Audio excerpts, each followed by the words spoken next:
बिस्मिल्लाहिर्रहमानिर्रहीम। ये 9th class chemistry chapter number 4। Next topic है हमारे पास कोऑर्डिनेट कोवलेंट बॉन्ड।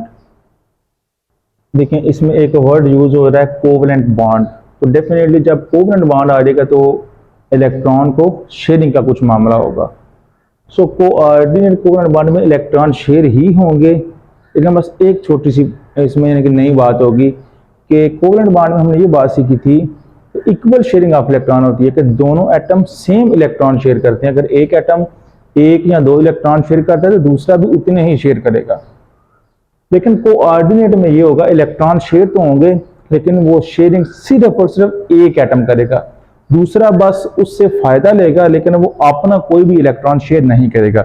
मिसाल के तौर पर मेरे पास ये एक एटम है, एक ये एटम है, इसके पास दो इलेक्ट्रॉन है वैलेंस शेल में, इसी के पास कोई नहीं है। अब जो शेयरिंग होगी वो सिर्फ और सिर्फ ये एटम करेगा, ये कोई भी शेयरिंग नहीं करेगा, लेकिन ये बेनिफिट इससे लेगा। ठीक है जी। इसको एक एग्जांपल समझते हैं, फिर बात की समझ आएगी कि कोऑर्डिनेट कोवलेंट बॉन्ड समझ लें। कोवलेंट बॉन्ड की छोटी बहन है जिसमें इलेक्ट्रॉन शेयर होंगे। यहाँ पे मैंने एक मॉलिक्यूल लिखा है अमोनिया का। इसमें 3 हाइड्रोजन के एटम है और एक नाइट्रोजन का एटम है। नाइट्रोजन के एटॉमिक नंबर की बात करें तो उसका एटॉमिक नंबर होता है 7, उसके वैलेंस शेल में 5 इलेक्ट्रॉन आ जाएंगे। सो वो 5 इलेक्ट्रॉन मैंने ये लिखे हुए हैं, ये वाला और ये वाला। ठीक है, जो ब्लैक डॉट है, ये 2 इलेक्ट्रॉन मैंने उसके वैलेंस शेल पे वो अलग लिखती हैं। वो क्यों अलग लिखी हैं? क्योंकि हमें पता है नाइट्रोजन अपना वैलेंस शेल कंप्लीट करने के लिए 3 बॉन्ड बनाएगा, 3 इलेक्ट्रॉन शेयर करेगा, क्योंकि उसमें 3 इलेक्ट्रॉन की कमी है। अपना ऑक्टेट मुकम्मल करने के लिए वो 3 बॉन्ड बनाएगा। सो इसी वजह से मैंने 3 इलेक्ट्रॉन अलग लिख लिए, 2 अलग लिख लिए हैं। अब हम बात करते हैं हाइड्रोजन की। हाइड्रोजन का एटॉमिक नंबर चूंकि 1 होता है तो उसके वैलेंस शेल में इलेक्ट्रॉन भी एक ही होगा।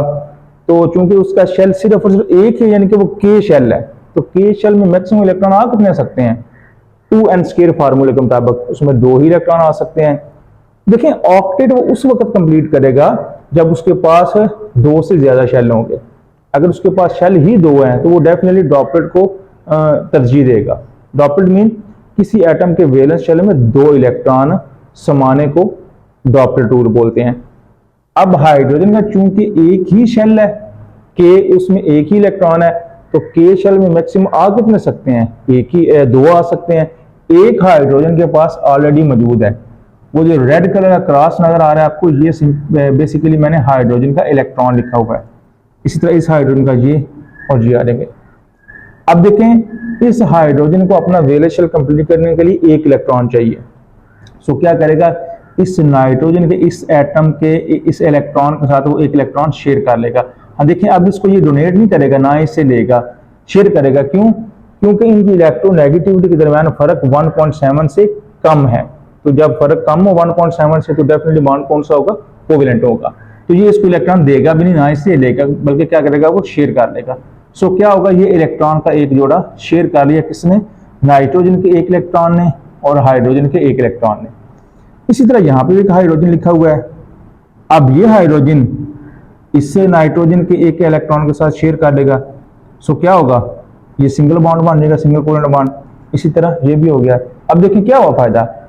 नाइट्रोजन के 3 वैलेंस इलेक्ट्रॉन ने 3 हाइड्रोजन के साथ 1 इलेक्ट्रॉन शेयर किया, तो क्या हो गया? वो अपना वैलेंस शेल कंप्लीट करके स्टेबल हो गया।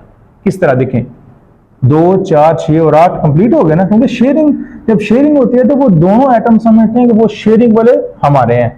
अब ये इलेक्ट्रॉन का एक जोड़ा हाइड्रोजन समझेगा मेरा है, नाइट्रोजन समझेगा मेरा है। इसी तरह नाइट्रोजन इन 2 इलेक्ट्रॉन के जोड़े को भी अपना समझेगा। तो टोटल इलेक्ट्रॉन कितने हो जाएंगे? 2, 4, 6 और 8। तो उसका ऑक्टेट कंप्लीट हो गया।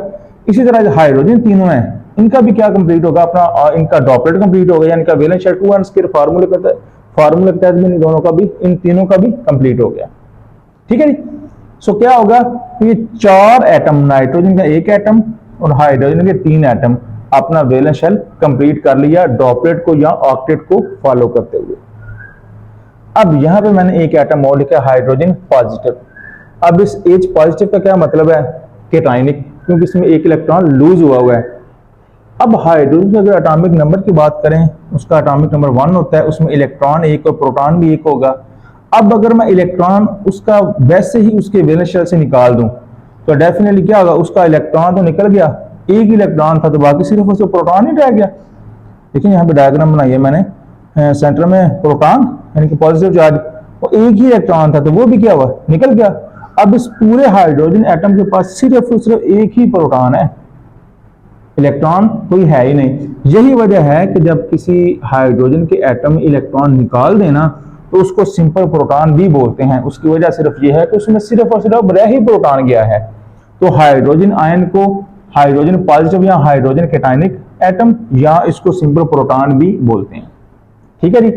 अब जी इसका मैं बॉन्ड बनाना चाहता हूं इसके साथ, अमोनिया के मॉलिक्यूल के साथ। यहां पे एक और बात देख लें, नाइट्रोजन में ये इलेक्ट्रॉन शेयर किए हुए हैं 3, लेकिन ये इलेक्ट्रॉन का एक जुड़ा अभी भी वैसे पड़ा हुआ है।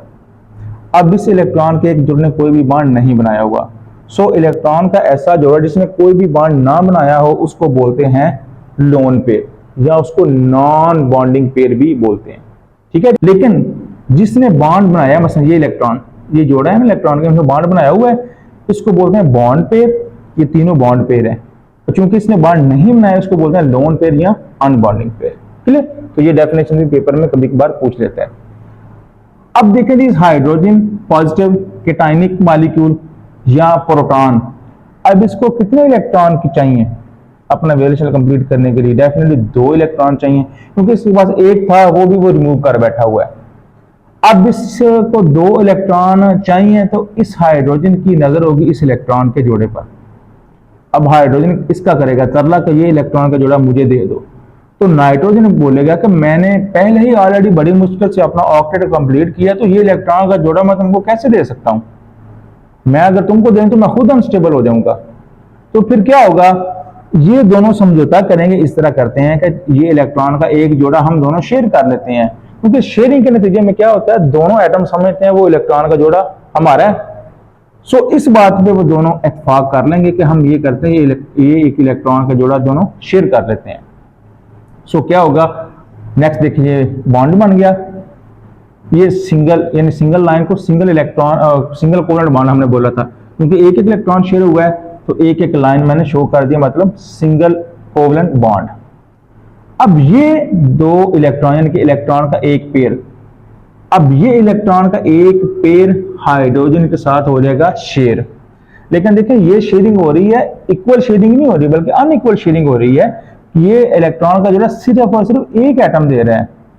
यही वजह है कि हम कोऑर्डिनेट कोवेलेंट बॉन्ड को हमेशा किस तरह जाहिर करते हैं, एक तीर की मदद से, जिस तरह मैंने ये जाहिर किया हुआ है। यानी ये तीर हमें ये बता रहा है कि ये इलेक्ट्रॉन का जोड़ा इस हाइड्रोजन के साथ शेयर तो हो रहा है, लेकिन ये शेयरिंग सिर्फ और सिर्फ वन साइडेड है जो नाइट्रोजन कर रहा है। और इसको जाहिर करते हैं जी एक तीर की मदद से।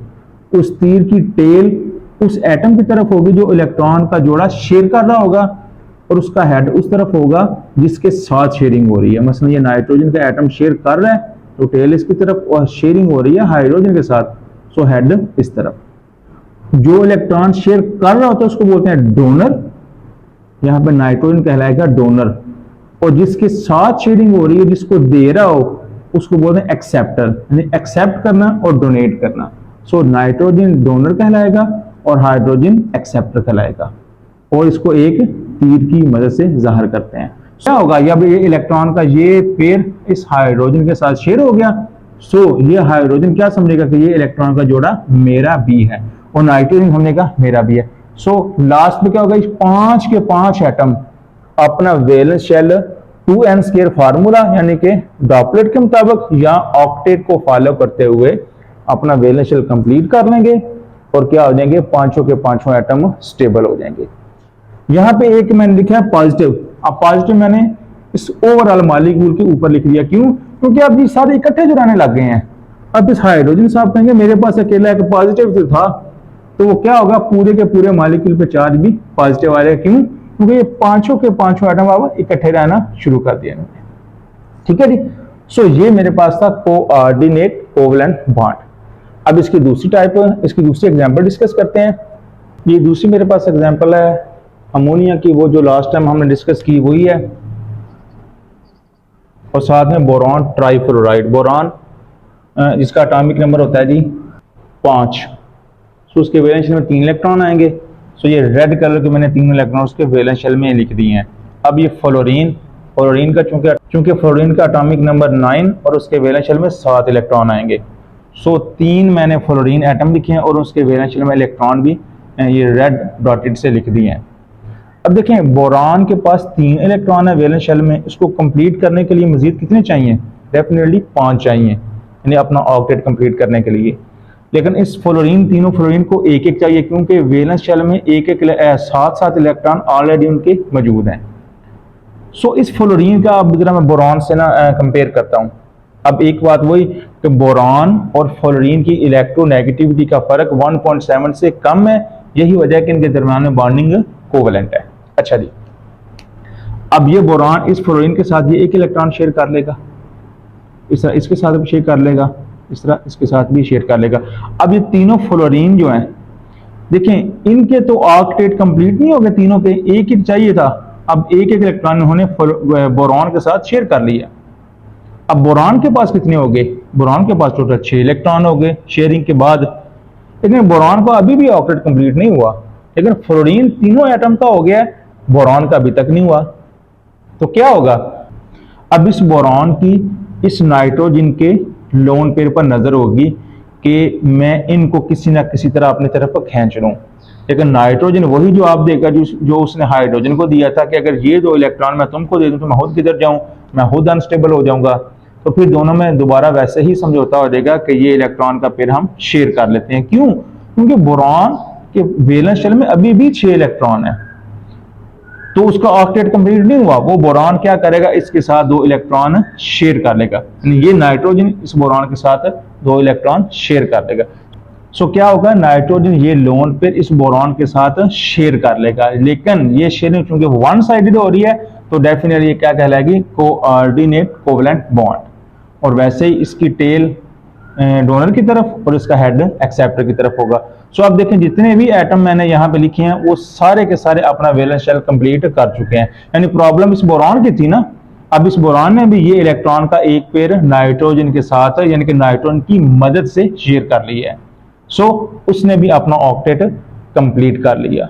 क्लियर है जी? जी ये मेरे पास 2 एग्जांपल थी कोऑर्डिनेट कोवेलेंट बॉन्ड की। तो ये पेपर में के लॉन्ग क्वेश्चन में अक्सर आता है, 2 एग्जांपल की मदद से आता है।